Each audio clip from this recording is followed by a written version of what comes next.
We're going to talk about buyer intent, but also going a step further and making it actionable. So, transforming those buyer intent signals into actual revenue with HubSpot.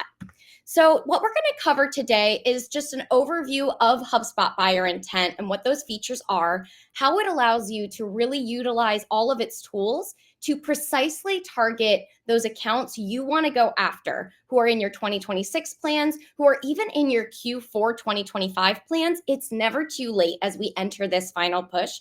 So we want to make sure that we're going after those really specific accounts that we have in our goals.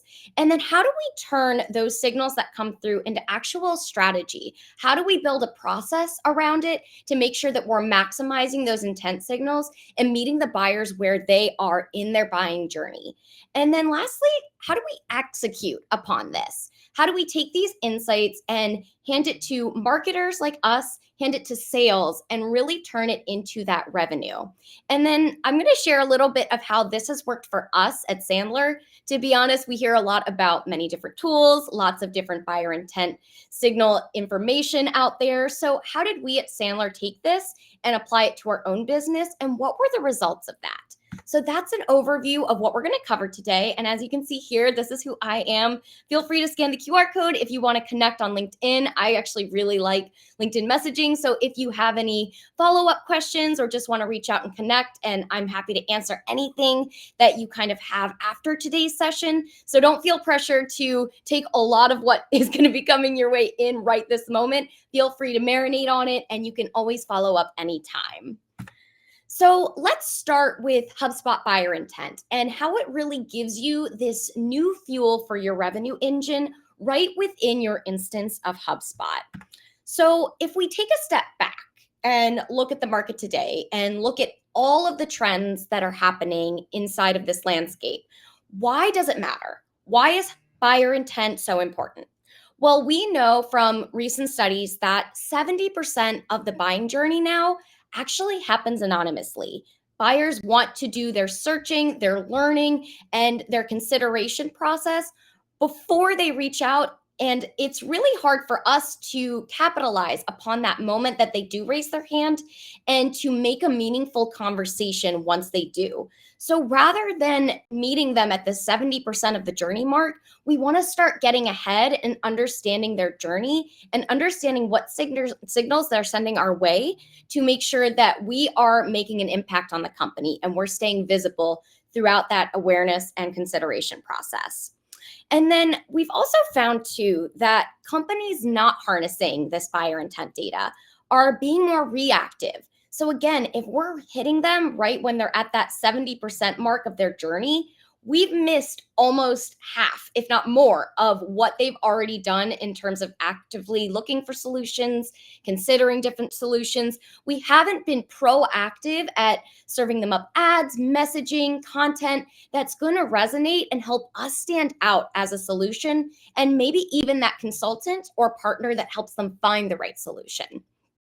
And then what we also see is in the data that earlier engagement with buyers during that 70% journey mark where they're doing this anonymously, if we're dropping in those little breadcrumbs about our brand, about our business, we can be much more strategic in getting them the right message at the right time and reaching them where they are and making an impact and giving them solutions that actually matter and are moving the needle. So it's really been helpful for us to maximize those buyer intent signals because we can be so much more personalized in our messaging. We can really stand out and make sure that we are reaching them with the right material and make sure that we're fostering those relationships much earlier on while they are considering us and other solutions.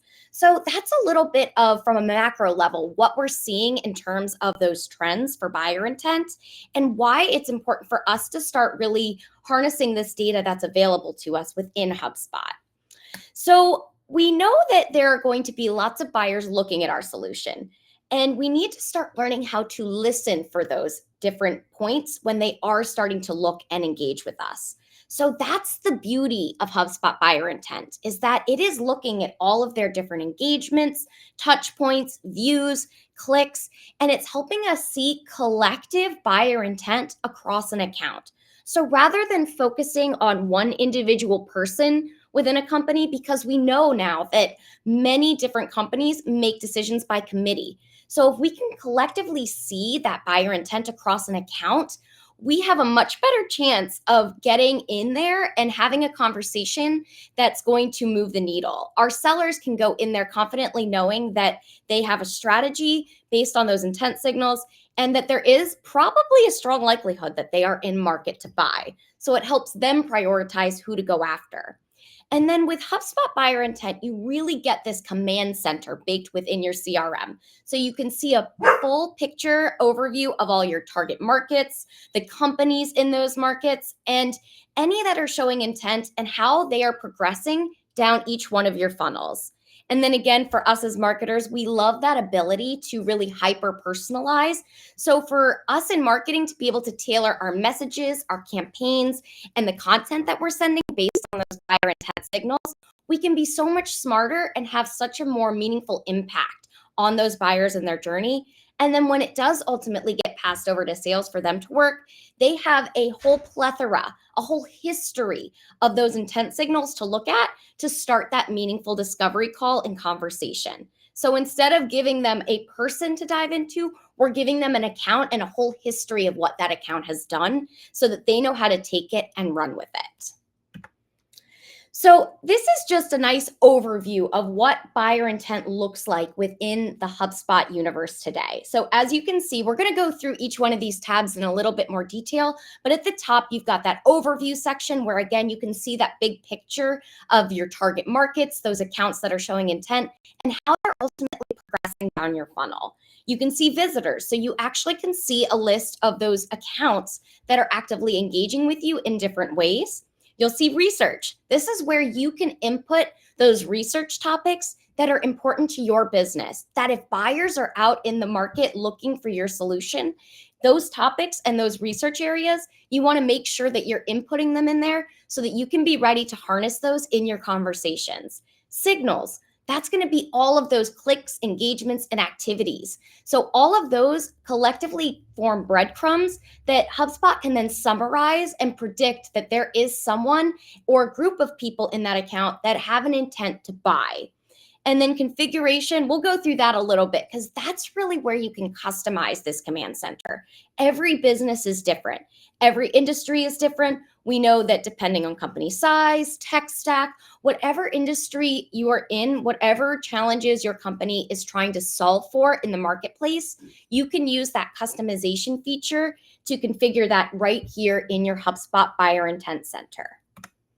So let's start from the top here, precision targeting. So again, every industry, every account, every organization goes after different markets, different audiences, and you get to be hyper specific in how you prescribe your target customers. So let's talk about how you do this inside of the buyer intent engine. So as we go through each one of those different tabs and this process, I wanted to give you a little picture of a model that you can follow. So when you think about taking a buyer intent driven approach, these are some of the steps you can think about as your framework. So we're going to build that total addressable market that fits your ICP, your target audiences, and your customers that you want to go after and identify those accounts. Aligning on intent. So you want to align on what those definitions of intent are. What activities, what clicks, what different actions carry weight in influencing whether there is buyer intent signals coming from an account. And then enrichment and engaging. So how do you take these accounts that are engaging, enrich them with the right buyers and the right information, and then engage with them in a way that makes that impact? And then lastly, how do you use those signals and those research different pieces that they're looking for to come up with a strategy that's going to really close the deal? So how can you hyper personalize, again, that content, that messaging, expand that relationship into that account and make sure that you are standing out as the top solution? So let's go through this a little bit today, and I'll show you here in this model. This is what the overview section looks like. So that big picture of your engine.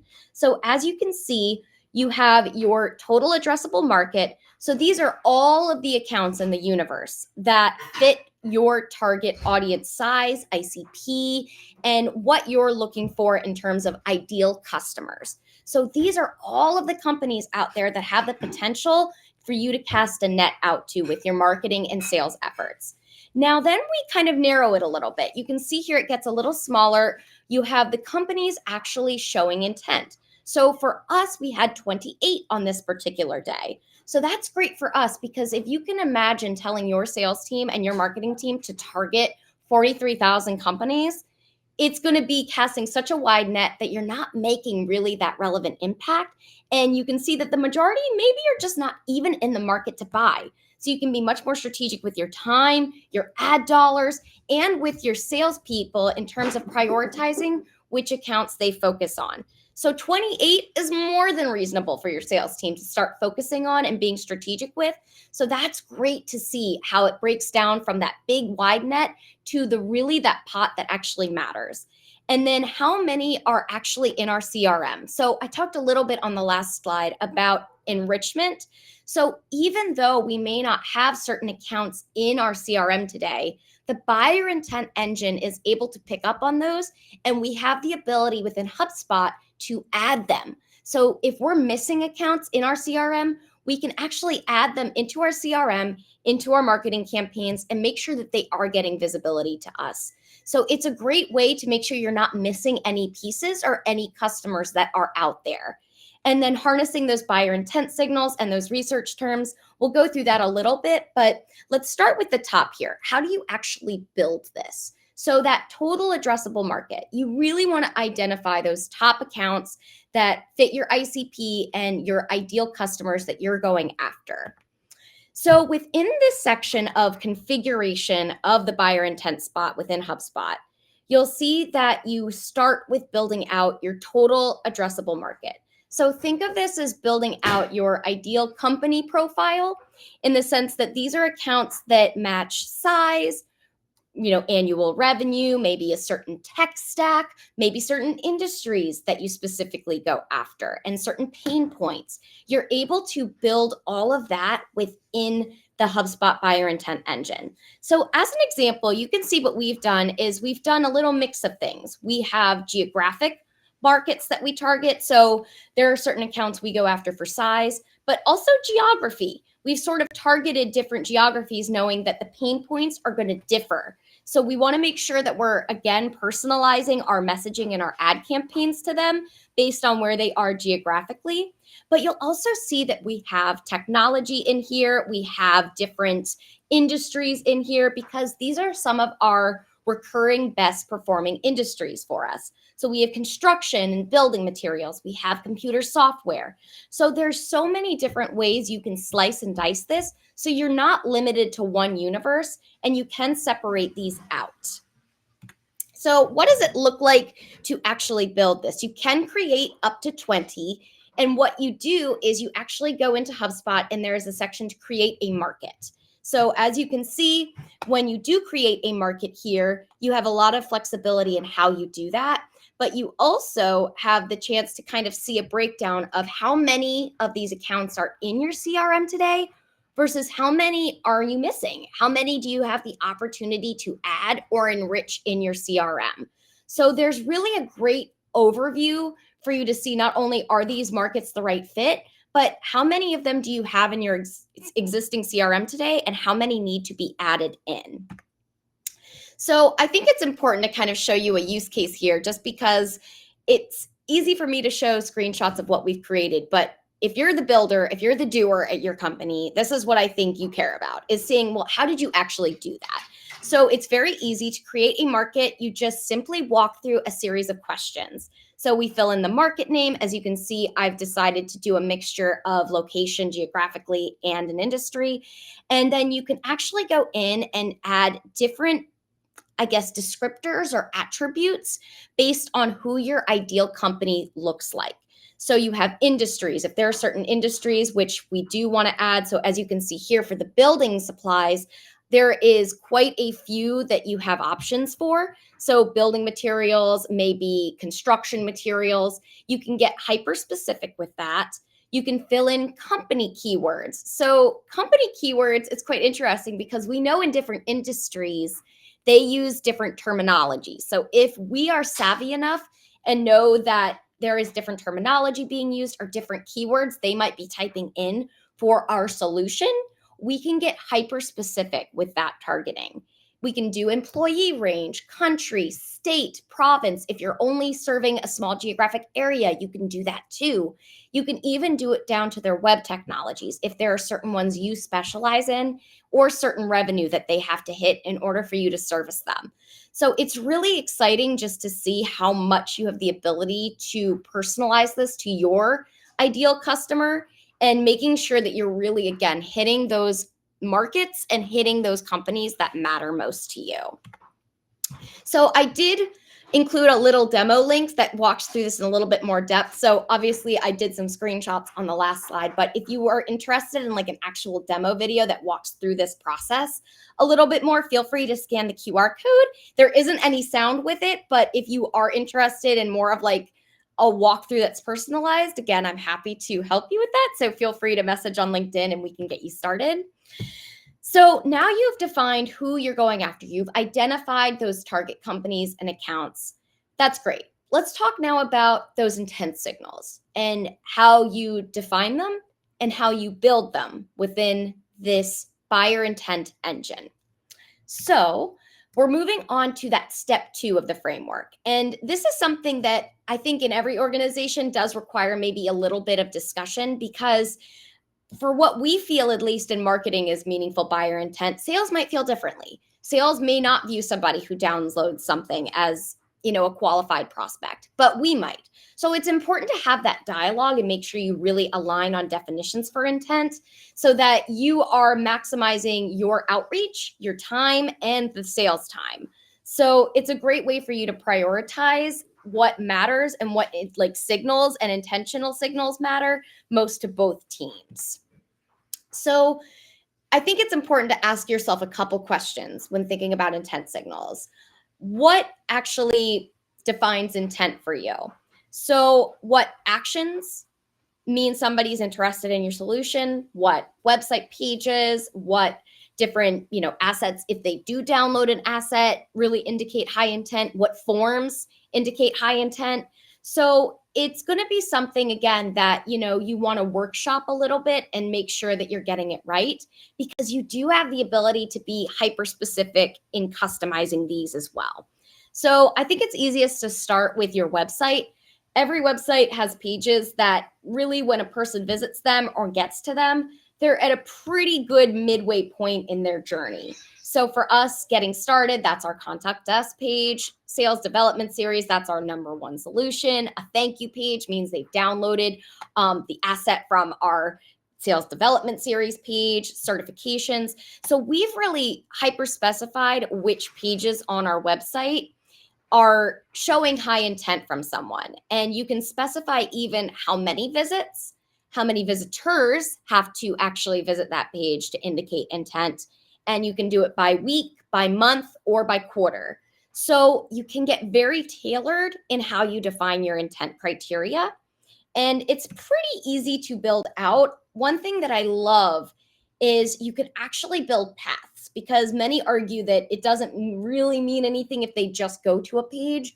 But if there is an action of them downloading something on that page, filling in a form, then I think it does indicate some stronger intent, because we know that they got to the bottom of a page. So even within this intent engine, you can actually build out these different paths. So you can see that we not only sent them to a high intent page, but they also got to the thank you page. So that means they downloaded it, they filled out the form, and they're showing intent. So for us, that's actually a pretty strong high intent white paper.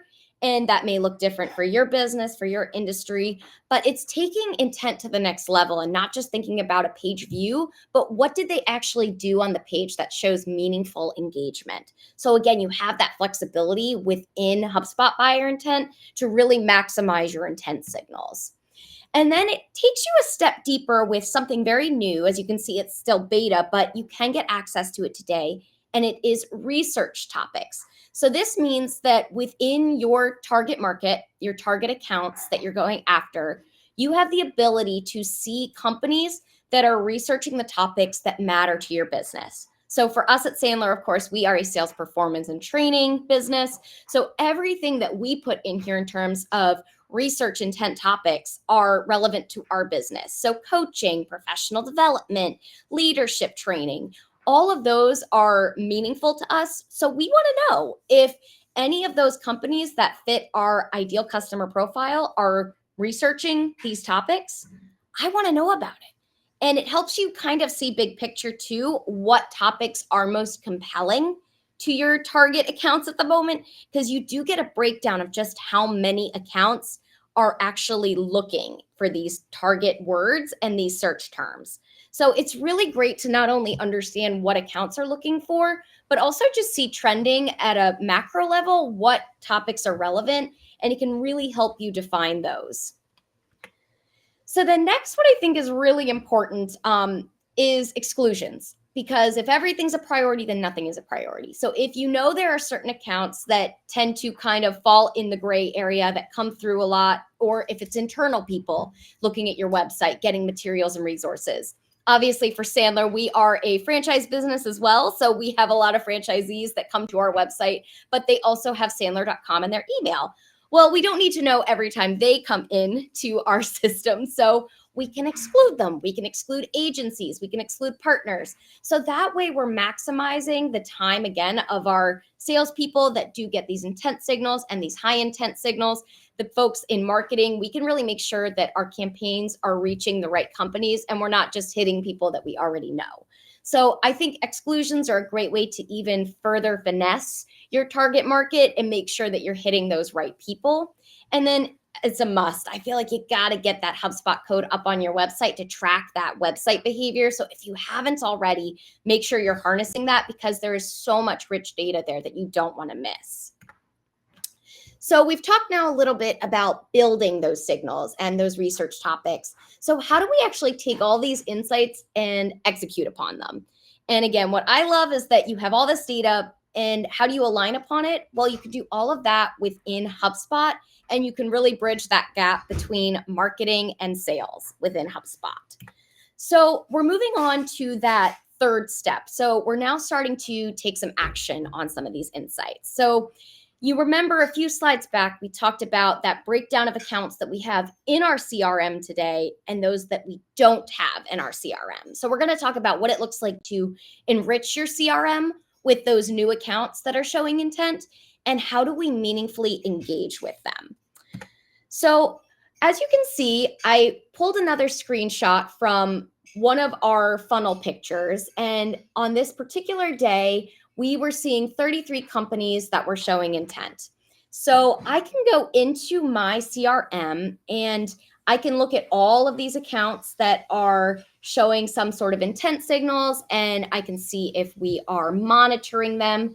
But even more importantly, you'll see right next to each one of these accounts a summary of what those intent activities were. So page views, unique visitors, you get even a little overview of their industry and size.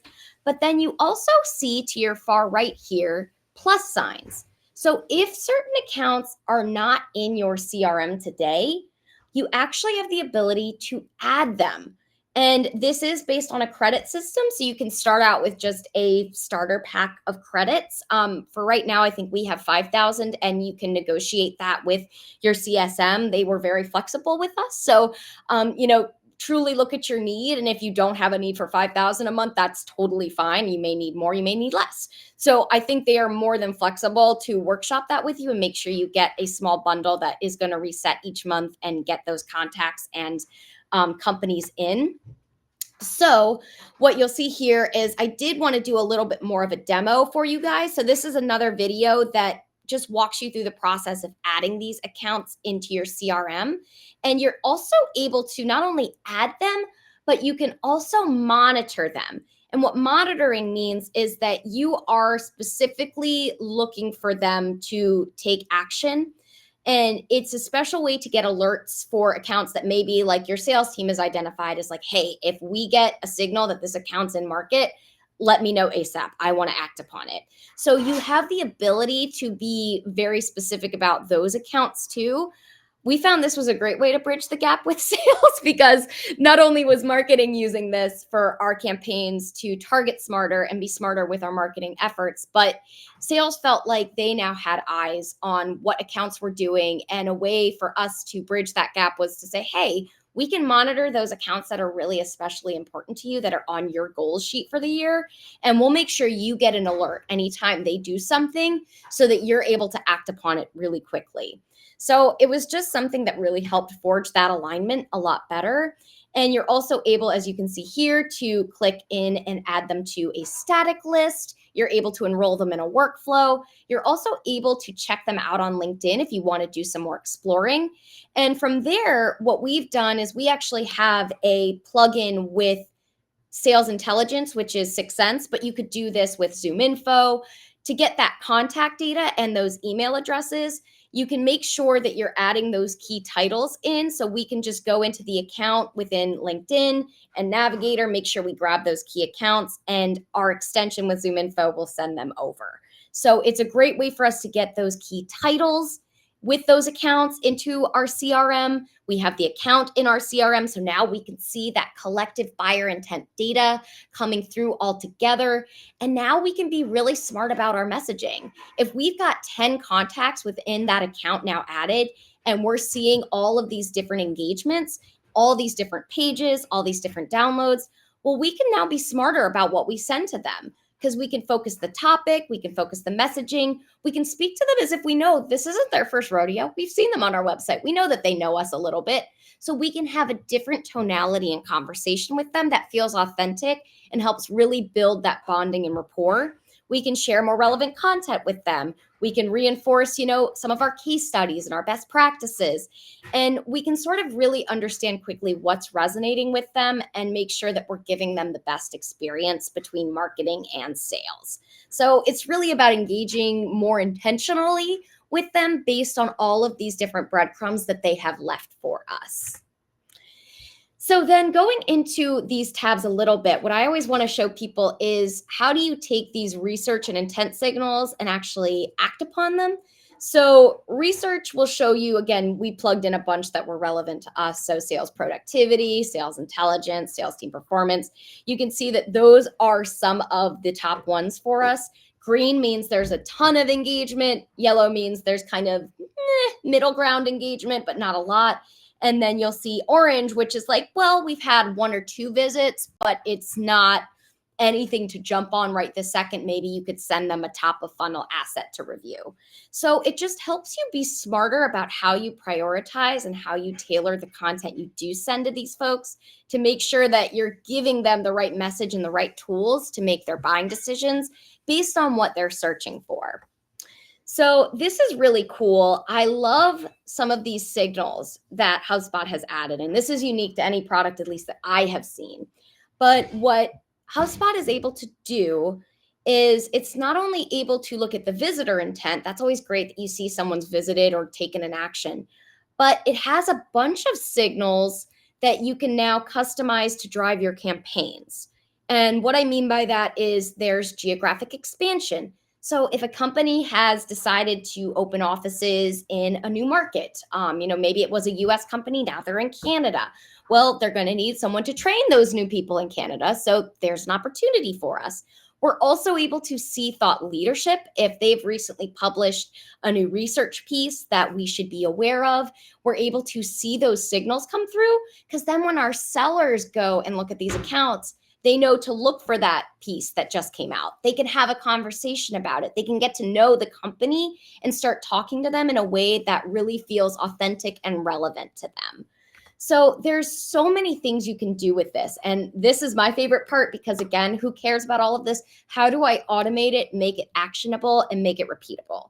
Well, let's take these signals, and now we can use them to trigger and drive workflows. So again, we think about how do you take these different signals that we're getting and put them in the right campaigns? We can do that now all through workflows. So if you go into HubSpot Workflows today, you'll notice that since inbound, they've actually added a bunch of new signal options and intent event options. So the buyer intent saved view event that you see here If you want to save certain buyer intent accounts to a list or save them under a certain view, just like you can in your company section or your contact section, you have the ability to do that. And that can now be a trigger. So as soon as they get saved to that saved view you've created in buyer intent or that list you've built, they have the ability to automatically be enrolled in a campaign or enrolled in a workflow that triggers different messaging to go out to them. Same thing with those intent signals. If they've expanded geographically, raised funding, or there's an intent update, or even that thought leadership piece has come out, we have the ability to now use that as a trigger in a workflow and make sure that they get down the right path from the get-go. And this is all automated. So we can be making sure this is always on, always running in the background, always harvesting new fuel for our buyer intent engine and for our revenue engine. So anytime we start to see these new companies come in, these new intent signals come in, we're acting upon them from the marketing standpoint, we're nurturing them, we're getting them to a scoring threshold that says, hey, these are ready for sales to follow up with. And when we give them to sales, they have a whole history that they've gone through, and all of that intent is in the HubSpot record. So it's essentially like giving them a packet of here's your lead, here's how much they've done, here's what they've looked at, here's what we've nurtured them with so they know XYZ, here's how we recommend you have a meaningful conversation.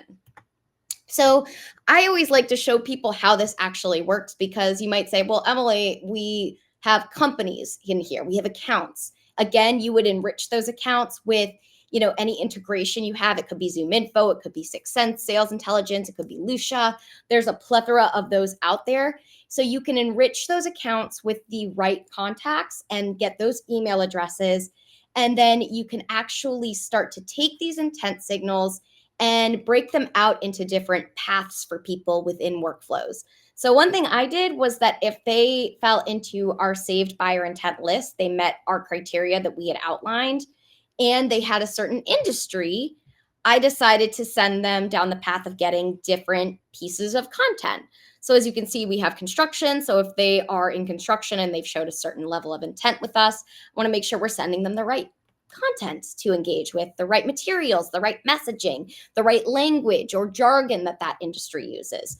So you have so many ways that you can slice and dice this data, but you can also automate it so you don't have to do it every day. So this can be constantly refueling your engine every day and building more target accounts, working them down the funnel to the point where they get into sales hands, and that turns into revenue. So let's talk about how this actually worked for us, because again, I can say all of this and it sounds like, oh, that's all great in theory, but have you actually done this? And the answer is yes. And we've been using this since April of this year when it first came out. So the window of time here is going to be April through the end of September that we're looking at. And the reason that we decided to really adopt this was we felt like we were kind of falling behind in our traditional lead gen efforts. We knew that our competitors were kind of charging ahead, and we wanted to hyper-personalize at scale. We wanted to constantly be having new accounts in our funnel to be working, but we also wanted to be conscious of our ad budget and our time and our energy. So we really knew we had to adapt in order to really grow and future-proof our business. And then the next piece that was kind of a red flag for us was that our lead scoring, we had tested many variations of it. Our conversion process, it was kind of casting too far wide a net. If everything's important, nothing's important. So we wanted to make sure that we had a way to score people, but also make sure we were scoring and taking into account all of those little breadcrumbs along the way in their journey, especially the ones that were unseen.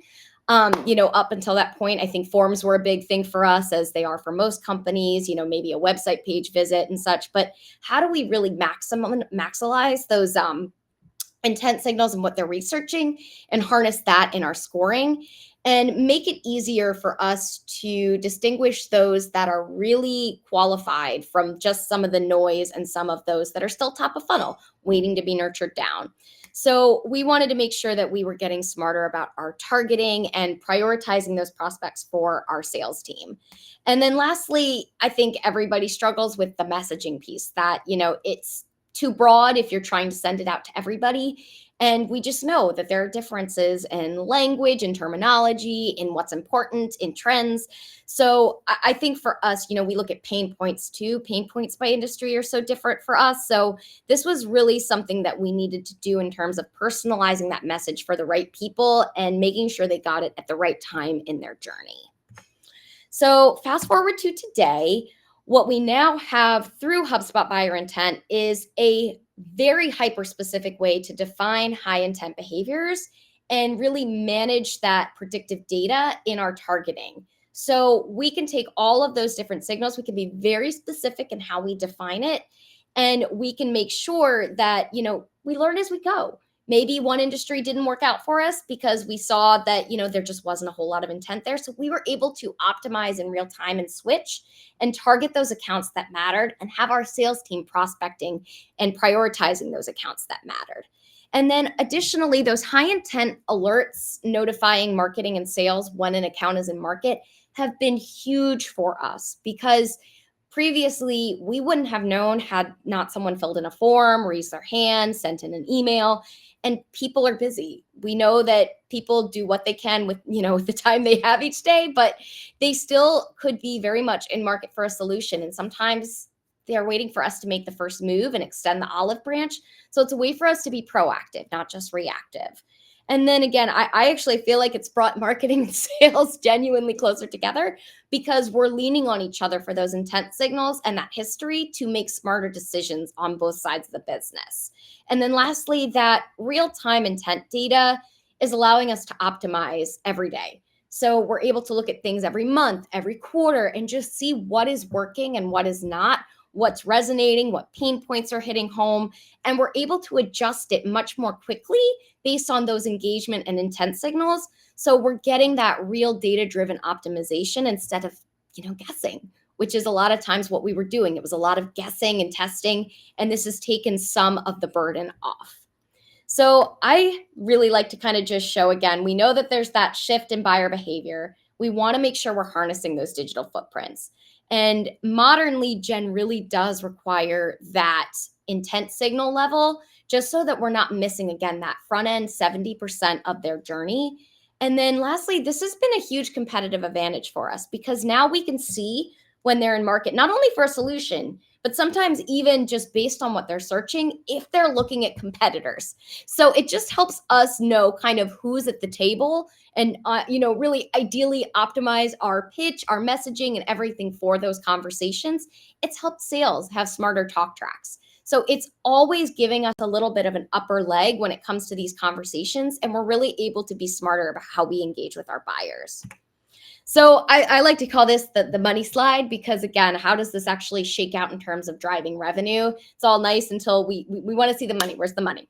Well, at the end of the day, what we have seen is that we kind of narrowed our real target markets down to about 3,000. So these are the folks that met our top of funnel criteria that we're able to actively be working and engaging with. Not everybody's going to be in market for our solution within that target account market section. So that's okay. But really, we've gotten to about 3,000 that met that criteria. And then out of that 3,000, we had about 590 that turned into MQLs. And then in terms of the SQLs, that converted down to 41. So in our mind, the MQLs are the ones that we've said, hey, these are qualified, BDRs work them. And as soon as the BDRs give it their stamp of approval and pass it to a sales VP, it is deemed an SQL. So it's truly ready for sales. And then out of that came 18 opportunities. So what I do want to highlight on this slide, you'll see named versus non-named. So we've adopted an account-based marketing approach before HubSpot Buyer Intent came out. So we kind of knew some of the framework, some of the logistics, but what was important, for us is not only to name those accounts that we wanted to go after up front, but again, that opportunity that, we could be missing people. Obviously, we're not going to guess 100% correct whenever we put out those accounts that we want to go after. So those non-named accounts are the ones that HubSpot flagged and said, hey, you don't have these in your CRM. You should be looking at them because they're showing buyer intent. You should be putting them in your campaigns. You should be acting upon them.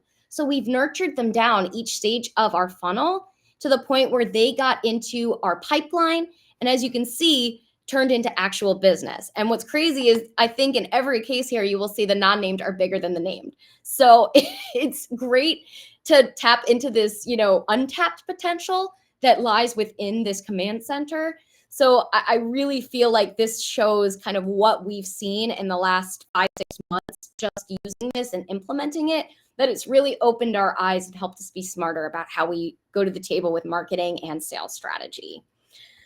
So I think too, this is kind of cool to show, is that with this implemented, marketing is now the leading deal source. So this is our total wheel of all deal source attribution. So we're the primary lead source, followed by sales. So using buyer intent on both sides, again, I think everybody's happy when we're seeing our pipeline grow. So everybody has been really happy leveraging this tool. And just seeing too some of these little wins, like our MQL rate, conversion rate increasing from 4% to 13%. That's huge. And then we've also seen, what actually closed. Our marketing influence deals have surpassed 2 million and closed one business, which is great. And then in terms of after adopting this, I'd say the number of opportunities created since we implemented this in Q2, so between Q1 and Q2, we've increased them by 20%. So talk about untapped potential and missed out revenue. Like, it has been a game changer for our business. So we've been happily working with this tool ever since, just seeing the output it has given. So we hope that, if you implement it, you see similar results. And again, if you have any questions, happy to answer them now, or if you want to digest all of this, anytime is great. But that is my presentation. So thank you all so much.